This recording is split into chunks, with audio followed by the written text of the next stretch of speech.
Of Christmases Long, Long Ago is my new book arriving for the 2025 Christmas season. Find out what Christmas was like centuries ago.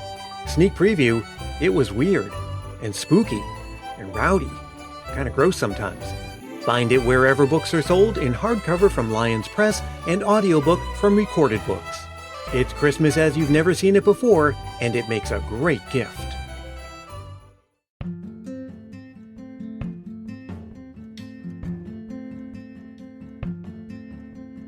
Hey, it's Brian, and I know you probably weren't expecting to hear from me here in the middle of July. But the simple truth is that, well, I missed you, and I just couldn't bear the thought of waiting another entire year before coming back to bring you more stories from Christmas past. So I'm here with this special surprise bonus episode, just as we're a little past the halfway point to Christmas. Actually, I've got a bunch of surprises in store for you, and I'll tell you all about them in just a few minutes. So make sure you listen all the way to the end of this episode to get the full scoop. But first, let's learn a little something about that strange and somewhat mysterious custom known as Christmas in July. Hope you enjoy.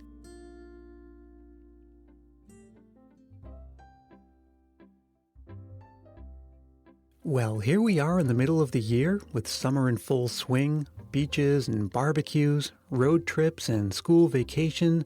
The days are longer and the nights are warmer and the air is more humid and thick with the smell of flowers and freshly cut grass and sunscreen. And somewhere amid all of this, in tweets and Facebook and Instagram posts, in print advertisements and TV commercials for sales at auto dealerships, in summer programming on the Hallmark Channel, we're told it's Christmas in July. Christmas in July? Like, what does that even mean? Is it just something people made up for summer sales and promotions? Do some people really celebrate Christmas in July? July is wintertime in Australia, after all. Is that where all this comes from? Or is it maybe a halfway to Christmas celebration for people like me, for whom one Christmas a year just isn't enough? Well, there's actually a little bit of truth in all of those things, and yet it's none of those things specifically.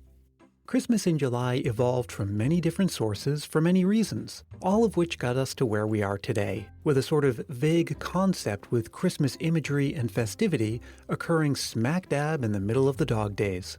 So put on your ugly sweater and your flip-flops as we trace the origins of the unofficial holiday known as Christmas in July.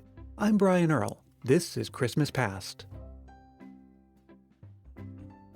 First, we need to differentiate Christmas in July from its close cousin, Leon Day, also sometimes called Half Christmas, like on the Comedy Central show Workaholics. That happens on June 25th, which is the exact halfway point to Christmas. Leon, of course, is Noel spelled backwards, and I'm not sure why spelling a Christmas word backwards makes sense in this context, but that's a discussion for another time. Christmas in July, of course, occurs in July, and because it evolved from several places, there's a lot of misunderstanding surrounding it. You may have heard, for instance, that it's all something that was cooked up by retailers and marketers to boost summer sales. And there's a grain of truth there. In the late 19th century, many Americans, especially in rural areas, bought a lot of their basic household goods from catalogs. Of course, this was way before the time of same-day shipping or a 10-minute drive to the big box store, so some retailers would include Christmas goods starting in their summer catalogs. And though these were never positioned specifically as a Christmas in July sort of thing, not in any of the examples I could find anyway, they were early examples of exposure to Christmas images and commerce outside of the Christmas season, and possibly early blueprints for what would come later. Another early reference came from the 1894 opera Werther. In the first act, a widower teaches some of his children a Christmas carol in July.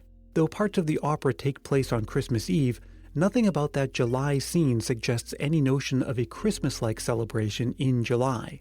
But that all changed starting in the early 20th century. Around 1915, a group of vaudeville performers began hosting an annual Christmas party in July at their Long Island clubhouse. Vaudeville performers often worked and traveled throughout the holiday season, so this was their chance to enjoy the celebrations they'd missed. These were full Christmas celebrations with a decorated tree, gifts, Santa, and guests wearing winter apparel, even though it was sweltering outside. But the tradition was short-lived because vaudeville itself wasn't long for this world at that point. A little more than a decade later, vaudeville gave way to movies with sound, and it quietly faded away. But right around that time, and a little farther south, another group of merrymakers was ready to carry the baton. In 1933, the Keystone Camp, a girls' summer camp in North Carolina, threw its first annual Christmas in July celebration. It was a fun summer camp activity and a way for the campers, who were like family but only saw each other during the summer, to share a Christmas celebration. That first one included carolers, a Christmas tree, Santa, presents, and snowball fights with wads of cotton. And though it wasn't truly the first documented case of a Christmas-like celebration in July, many people think it's the real origin of that tradition. In the first place, it's still going strong at Camp Keystone even to this day, and it's grown and evolved over the 80-plus years of its existence. Not only that, but many of the campers went on to carry and spread the tradition throughout their lives. Meanwhile, the term Christmas in July had gained some exposure and started popping up in other places. The 1940s screwball comedy Christmas in July actually has nothing to do with Christmas. It's the story of a man who wins $25,000 in an ad slogan contest under false pretenses. He goes on a July shopping spree with the winnings and buys gifts for his friends and family, hence the title. But that movie, and it's a cute one if you get a chance to check it out, doesn't contain any Christmas imagery or references to a Christmas-like celebration. About a decade later, advertisers started using the term Christmas in July as part of their advertising for summer sales, something that continues to this day, of course. And over the following 60-odd years, both things grew and changed into what we find ourselves with today. A combination of commerce and celebrations cooked up by people who would otherwise have missed out on something with Christmas in December, and eventually giving way to things like hashtag Christmas in July and Hallmark Christmas movie marathons, and an excuse for people like yours truly to put up a tree or at least cue up some Christmas tunes and pour a mug of cocoa. Oh, but wait, what about Australia? Don't they celebrate Christmas in July because that's when their winter is? Well, no, not exactly. Australians celebrate Christmas on December 25th because, that's when Christmas is. It is true that some unofficial Christmassy celebrations do go on in July in Australia to take advantage of the wintry feel, but not everyone's on board. Christmas in July is a contentious issue. That's Jake, and as you might have guessed by the accent, he's a real live Australian. I think the reason Christmas is so magical and great is because it's at the end of the year. It's like a reward, it's a relaxation after everything and all the work you've done throughout the year. So in July, I don't think you've earned it yet. I can't get into just pretending that it's Christmas when it's not, particularly seeing we've only had it 6 months ago at this point. And I think we do it because it's so cold in our July. It's like the coldest we get. But the thing is, we still don't get snow, and we still don't get all the things that sort of go along with like American Christmas or English Christmas.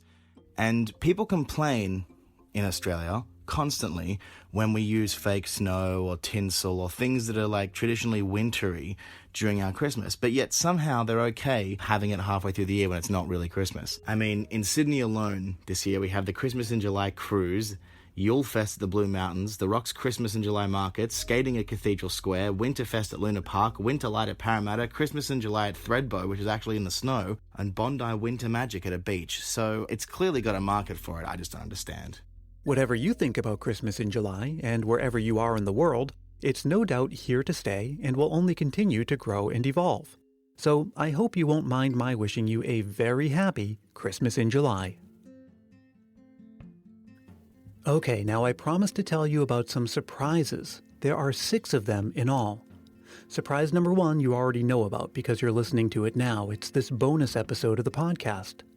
Surprise number 2 is the all-new website at christmaspast.media. Yep, that's right, the URL is christmaspast.media. This is much bigger and better than the old website because you'll find not only all the episodes and show notes from the podcast, but also articles, interviews, infographics, quizzes, and videos, and I'll be putting out new content all year round.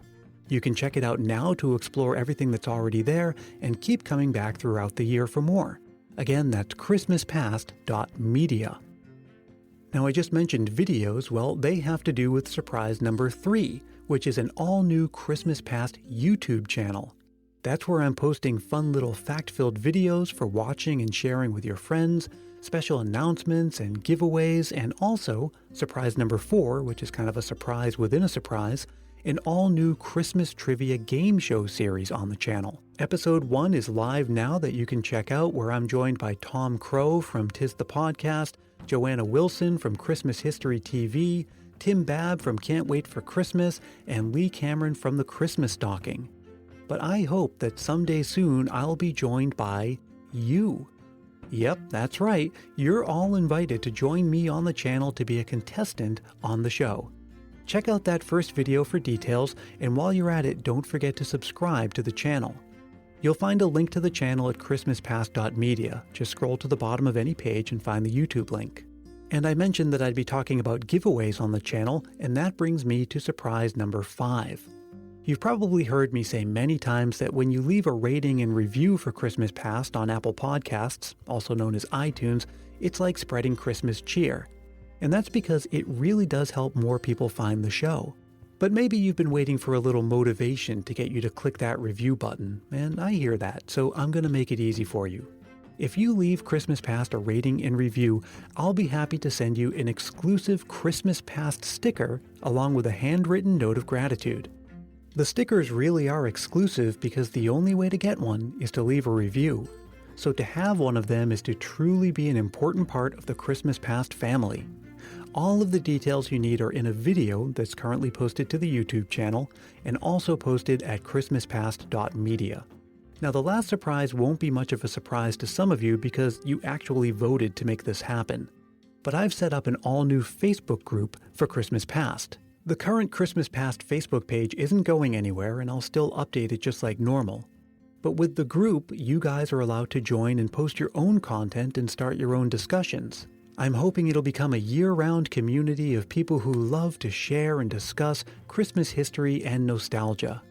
You can search for it on Facebook or find the link at, you guessed it, christmaspast.media. Well, that's it. I'm all out of surprises for now, and I should say that you won't be hearing from me again through the podcast until November. But the world of Christmas Past is growing into a year-round celebration that comes in many forms, and I can't wait to see you there. Until then, let me tell you that Christmas Past is produced in sunny San Mateo, California by yours truly, Brian Earl. Thanks so much to Jake in Australia, and as always, thanks to you for listening. I post year-round on Twitter and Instagram in addition to Facebook, so hop on board if you haven't already. And if you really want to brighten my day, drop me a line anytime at christmaspastpodcast@gmail.com. Just to say hi and chat. I love hearing from you. Happy Christmas in July, everybody, and I hope to see you very soon.